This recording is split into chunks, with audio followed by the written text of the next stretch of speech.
Berpikir secara berlebihan bisa membuat Anda semakin stres dan bahkan menjadi gila. Jika permasalahan pada diri Anda pendam sendiri, kemungkinan besar Anda akan menjadi terpuruk. Gimana cara merubah pikiranmu yang selalu sedih dan galau menjadi semakin ceria? Kamu sangat tepat, disinilah tempatnya.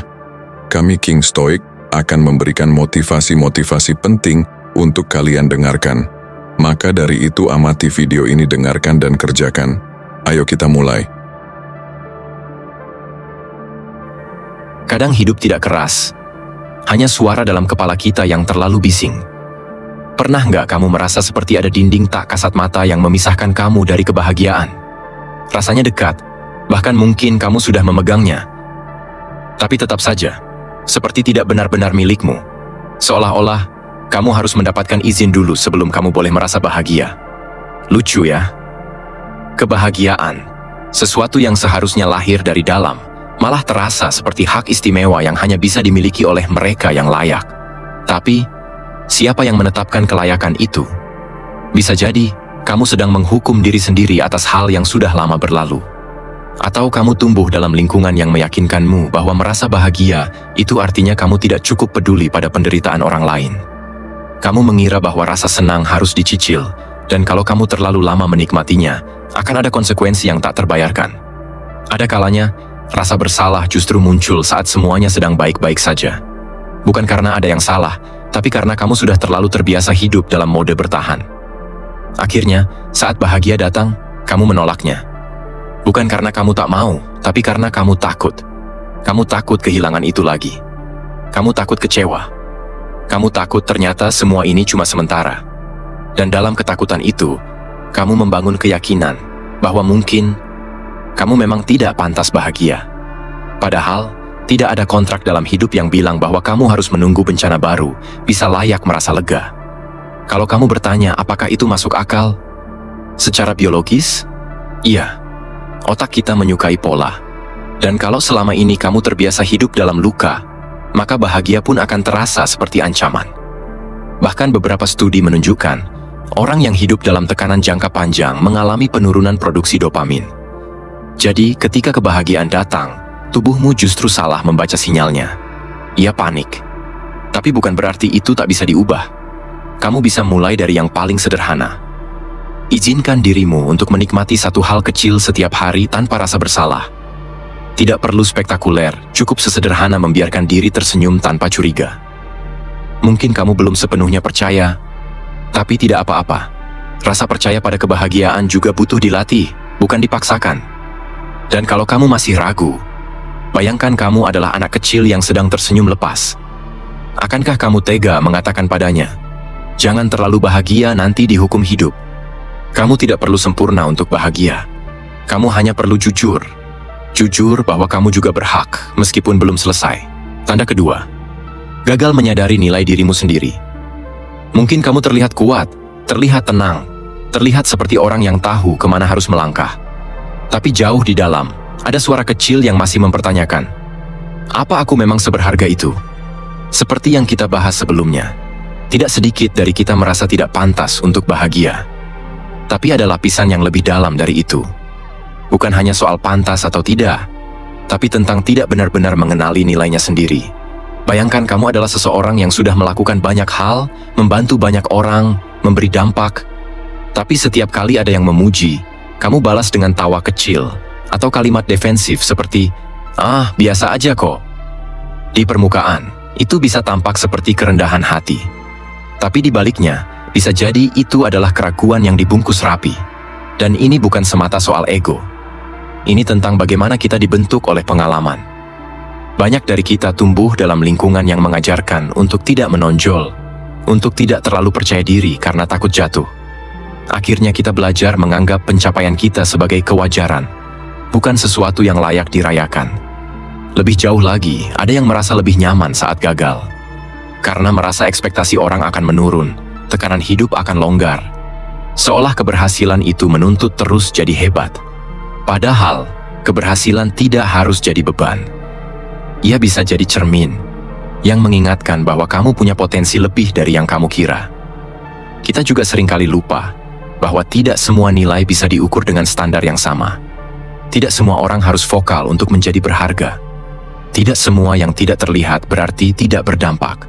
Kadang, kamu memberi kekuatan pada orang lain hanya dengan bertahan, dengan tetap hadir, dengan tetap menjadi dirimu yang tidak menyerah. Bukan hal aneh kalau kamu merasa tak yakin saat orang lain mengagumi kamu. Tapi coba pikirkan, bisa jadi ada seseorang di luar sana yang melihatmu sebagai inspirasi, sementara kamu sendiri merasa tak cukup. Itu bukan berarti kamu sok hebat. Itu hanya menunjukkan bahwa kamu belum melihat dirimu sejelas orang lain melihatmu. Dan kalau kamu butuh tanda, ini tandanya. Kamu boleh mulai percaya bahwa kamu punya nilai. Bukan karena kamu sudah sempurna, tapi karena kamu sadar bahwa yang kamu miliki hari ini bukan kebetulan, tapi hasil dari jalan yang sudah kamu pilih sendiri. Tanda ketiga, selalu mencari pengakuan dari luar. Kamu mungkin pernah merasa puas hanya jika ada orang lain yang menyadari usahamu. Tapi begitu tidak ada yang tepuk tangan, kamu langsung ragu. Apa aku salah jalan? Apa semua ini sia-sia? Ini halus, tapi menyelinap ke dalam banyak keputusan.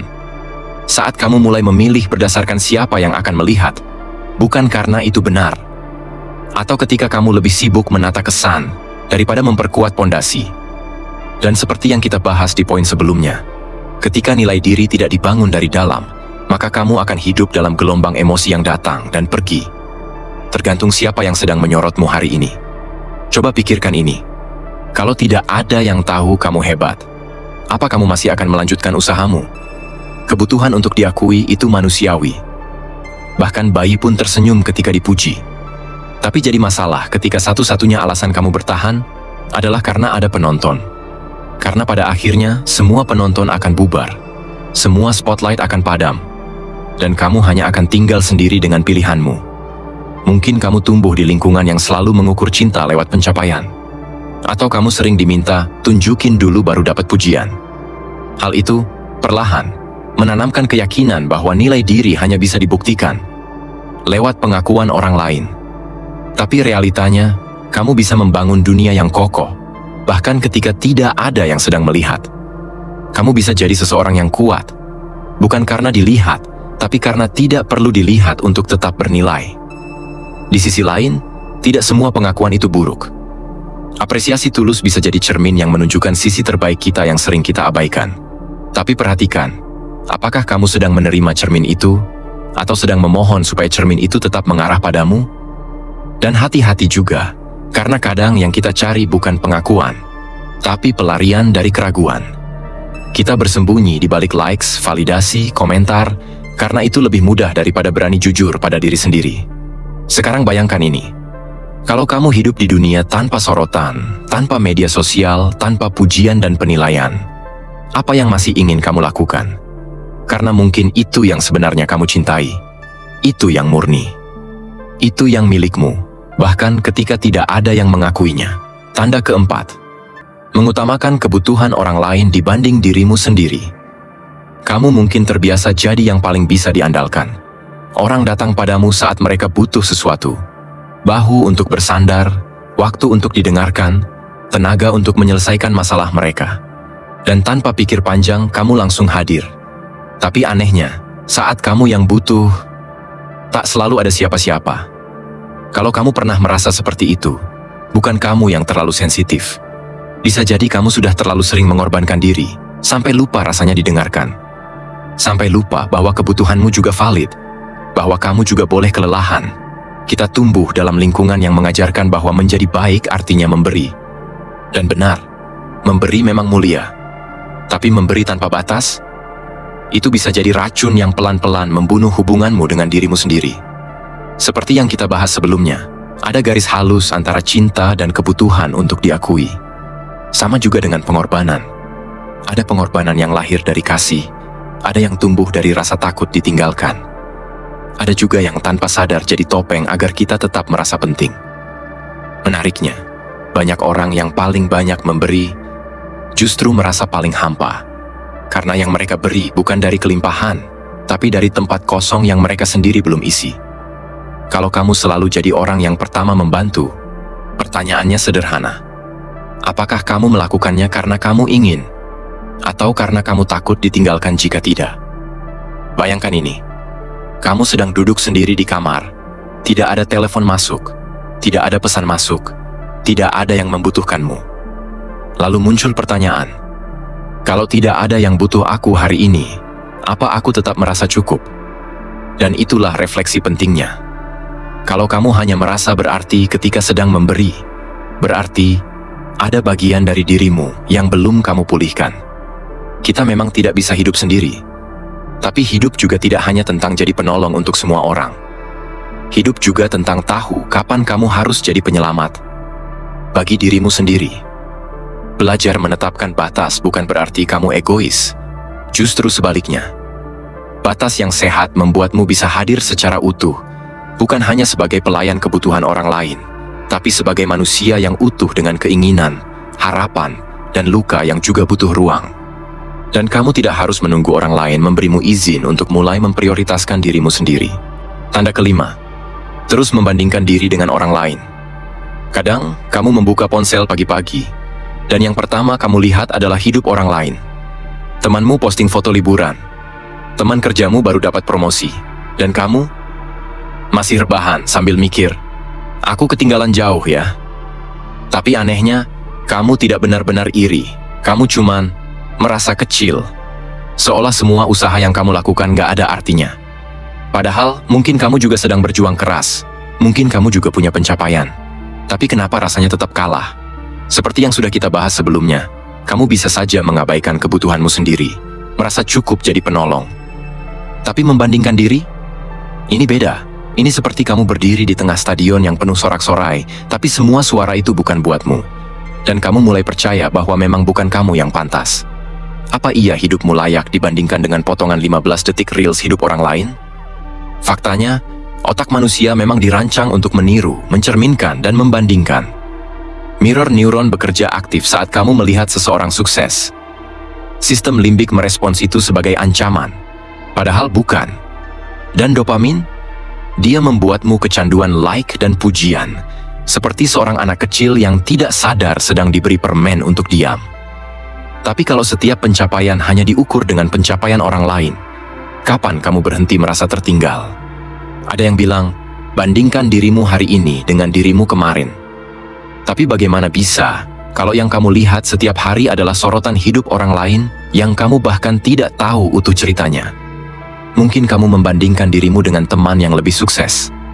Tapi kamu nggak tahu bahwa di balik kesuksesannya, dia juga merasa kesepian, atau tertekan, atau iri pada kamu yang bisa tidur nyenyak tiap malam tanpa overthinking berlebihan. Bayangkan kamu hidup di dunia tanpa cermin, tanpa kamera, tanpa audiens. Apa kamu masih akan mengejar hal yang sama? Dan pertanyaan paling jujurnya, ketika kamu iri, apakah kamu benar-benar ingin hidup mereka? Atau kamu hanya lelah dengan hidupmu sendiri? Kamu nggak perlu mematikan rasa iri itu. Tapi kamu bisa pelan-pelan menggunakannya sebagai petunjuk. Apa yang kamu iri? Kemerdekaannya, karirnya, atau rasa tenangnya? Gunakan itu sebagai arah, bukan cambuk. Dan satu hal lagi, bukan kamu yang kalah. Mungkin kamu cuma belum sadar, kamu sedang main di permainan yang kamu tidak ingin ikuti sejak awal. Berhentilah membandingkan peta hidupmu dengan orang lain. Mungkin kamu bukan yang tercepat, tapi siapa bilang kamu bukan yang paling setia menempuh jalurmu? Tanda keenam, terlalu keras mengkritik diri sendiri. Kadang kamu nggak butuh musuh, karena suara paling galak di hidupmu justru datang dari dalam kepala sendiri. Dia tahu kelemahanmu, tahu kapan kamu rapuh, dan tahu cara menyakiti tanpa suara. Kamu sedang rebahan, istirahat sebentar, lalu terdengar lirih. Kamu malas. Kamu buat kesalahan kecil, dan bisikannya pelan-pelan menuduh. Lagi-lagi kamu gagal. Lucunya, kamu mungkin nggak akan tega bicara begitu ke orang lain. Tapi untuk diri sendiri, entah kenapa, kamu rela jadi hakim paling kejam. Seperti yang sempat kita bahas sebelumnya soal membandingkan diri. Kamu bukan cuma merasa kalah, kamu juga menghukum diri seolah kekalahan itu dosa yang pantas dijatuhi hukuman mental tiap malam. Dan mungkin kamu tidak sadar, kamu bukan sedang membentuk diri lewat disiplin, tapi menyiksa diri lewat ekspektasi yang terlalu keras. Ibarat berlari sambil membawa ransel penuh batu. kritik diri yang tak proporsional. Banyak dari kita tumbuh dengan ajaran, kalau salah jangan bikin malu. Jadi kita belajar untuk cepat mengakui kesalahan, tapi tidak pernah benar-benar diajarkan untuk memaafkan diri sendiri. Kita jadi terlalu fokus pada cacat, lupa pada konteks. Kita terlalu lama hidup dengan standar eksternal yang tidak tahu apa-apa tentang luka yang kita bawa diam-diam. Padahal kalau kamu berhenti sejenak dan memperhatikan cara kamu berbicara pada dirimu sendiri, mungkin kamu akan terkejut. Mungkin kamu akan sadar, kamu tidak sedang membimbing, kamu sedang menghajar. Dan itu membuatmu lambat, bukan lebih cepat.